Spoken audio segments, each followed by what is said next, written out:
Bonjour Thomas Ménager. Bonjour. Merci d'être avec nous ce matin. On l'entendait dans le journal de 7h30, l'Union européenne va prendre de nouvelles sanctions contre la Russie. Qu'en pense le Rassemblement national ?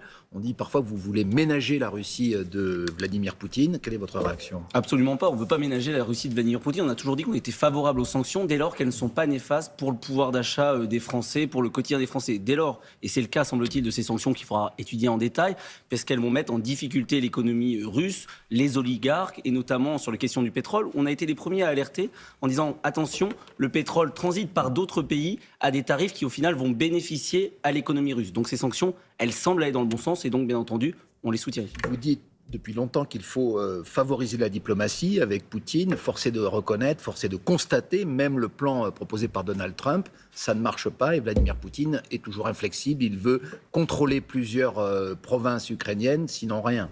C'est la raison pour laquelle il faut continuer les sanctions pour mettre en difficulté Vladimir Poutine et le forcer à venir à la table des négociations et qu'il ait intérêt. Aujourd'hui, toutes les sanctions, les 17 paquets précédents de sanctions, au final, profiter en quelque sorte à l'économie russe. Vous pensez que là, ça sera différent ?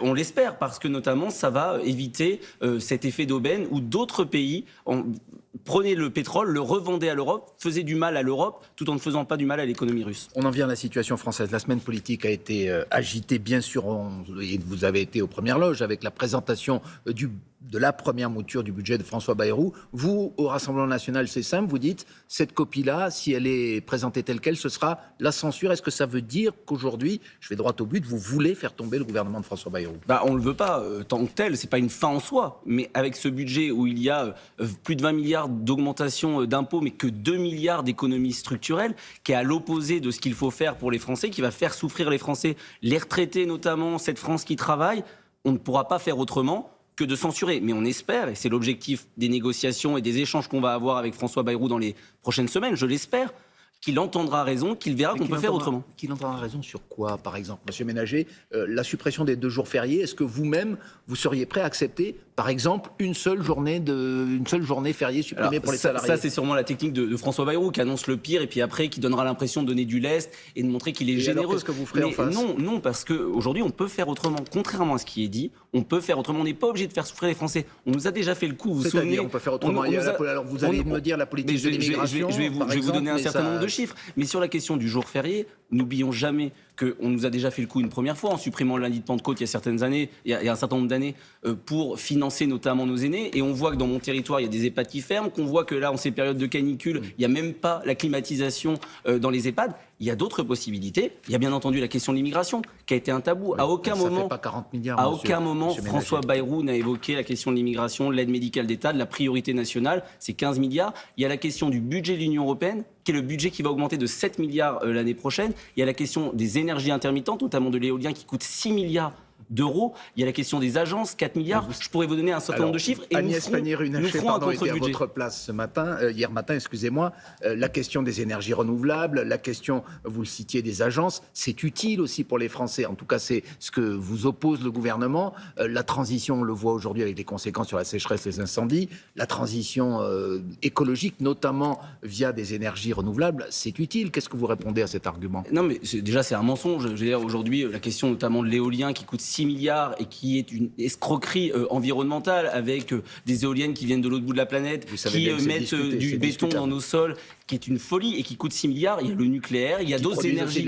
Il y a aussi d'autres énergies renouvelables. On peut penser à la géothermie, à la biomasse.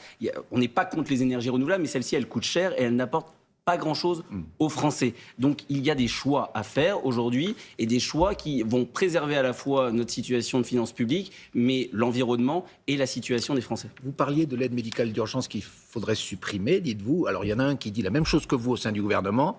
Vous l'avez entendu, vous me voyez venir, c'est Bruno Retailleau. Alors, je reparle d'Agnès Pannier-Runacher. Elle disait hier, à votre place, qu'il faisait la course à l'échalote avec votre parti, avec le Rassemblement national. Vous avez la sensation que M. Retailleau, il court après vous ? Dans les paroles, oui. Dans les paroles, il dit comme nous. Mais aujourd'hui, il est incapable d'obtenir des arbitrages dans ce sens. M. Bayrou a consulté tous les ministères avant de faire son budget. Et il n'y a aucune économie, que je vous le disais, sur la question de l'immigration, sur l'aide médicale d'État. Il l'annonce après. On se demande en fait si M. Retailleau, excepté être parfois indirectement le porte-parole de ce que l'on porte depuis un certain nombre d'années, n'est que là pour des ambitions personnelles. Chaque semaine, excepté aller s'asseoir entre un ministre socialiste et un ministre macroniste et préparer sa campagne présidentielle pour 2027, les chiffres sont catastrophiques sur l'immigration. 25% de titres de séjour en plus en primo-délivrance. La situation sur l'Algérie et le bras de fer prétendu avec l'Algérie n'a pas marché tant sur le dossier sans salle. Vous ne lui accordez aucun satisfecit. Ça fera bientôt 1 an qu'il est ministre de l'Intérieur. Pour vous, ça ne sont que des paroles, il n'y a pas de résultat. Les résultats ne sont pas là. Enfin, les chiffres le prouvent. La question du dossier algérien, la question du budget, vous l'avez dit, sur l'aide médicale d'État, où il le demande, mais il n'est pas entendu. Il est aujourd'hui en minorité et on peut maintenant totalement douter de sa sincérité parce qu'il voit bien qu'il est en échec total, mais il continue, et pourtant, je pense, pour 2027, à vouloir être ministre. Alors vous parlez vous-même de 2027. Il séduit, c'est les sondages qui le montrent, une partie de vos électeurs. Parce que, notamment chez vous, c'est un peu le brouillard. On ne sait pas qui va se présenter en 2027. Marine Le Pen a quelques ennuis judiciaires. Est-ce que Jordan Bardella sera candidat ?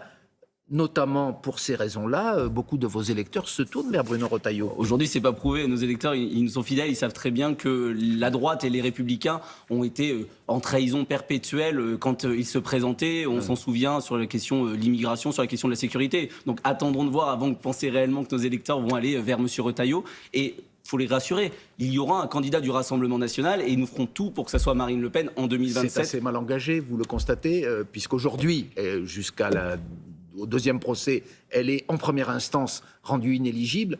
Comment on fait quand on est inéligible pour être candidat ? Mais alors, Marine Le Pen, on aura déjà le temps jusqu'au mois de juin prochain pour prouver son innocence. Aujourd'hui, elle est présumée innocente. Elle a fait appel de cette décision injuste et notamment de cette exécution provisoire qui l'empêche aujourd'hui et qui la rend inéligible. Et après, elle déposera, dans tous les cas, elle l'a dit, sa candidature parce que cette exécution provisoire, elle méconnaît 2 grands principes. 1, le droit de faire appel, qui est reconnu par la CEDH, et la liberté de choix des électeurs, 2 grands principes fondamentaux de notre démocratie. Y compris, elle déposera sa candidature, dites-vous, y compris à d'éventuelles élections législatives, s'il devait y avoir une dissolution, après une éventuelle motion de censure. Je le crois, après ça sera à elle de le dire. Mais vous le souhaitez ? Dans tous les cas, nous le souhaitons, parce que c'est notre présidente de groupe, elle porte une voix très forte, et elle défend l'intérêt des Français à l'Assemblée nationale. Ce qui est certain, c'est que cette dissolution, nous l'appelons de nos voeux. Marine Le Pen l'appelle de ses voeux elle-même, parce qu'elle pense toujours à l'intérêt des Français, à l'intérêt général, quand bien même elle ne serait plus députée. Elle a dit: le plus important, c'est qu'il y ait un changement de cap pour notre pays, une majorité, et que les Français soient protégés. Monsieur Ménager, on en revient au choix budgétaire d'un mot. Il y a eu un débat ces dernières semaines sur MaPrimeRénov', qui va donc finalement être maintenu. Est-ce que c'est quelque chose que vous souhaitez ?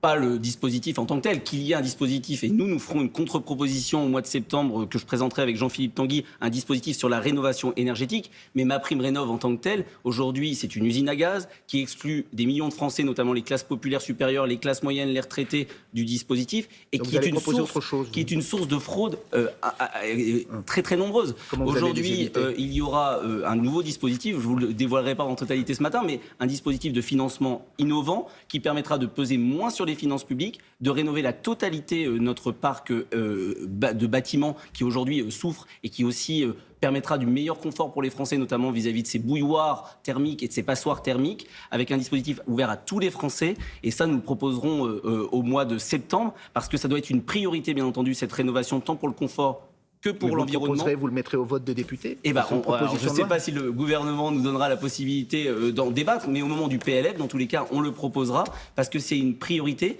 Et l'objectif avec ce dispositif, c'est d'atteindre l'objectif notamment du rapport Pisani-Ferry et de rénover l'ensemble de notre parc. De montrer que finalement le RN s'intéresse aussi à l'écologie, parce que ce n'est pas forcément votre cœur de métier aux yeux des électeurs. On a souvent été caricaturé, mais tout notre projet, vous savez, quand vous voulez relocaliser nos activités en France, développer le nucléaire, relocaliser nos activités, c'est réduire de 50% les gaz à effet de serre liés aux importations. Donc tout notre projet écologique, on continuera à le développer parce que c'est une priorité, bien entendu, pour l'avenir. Merci Thomas Ménager, député RN du Loiret et porte-parole du groupe.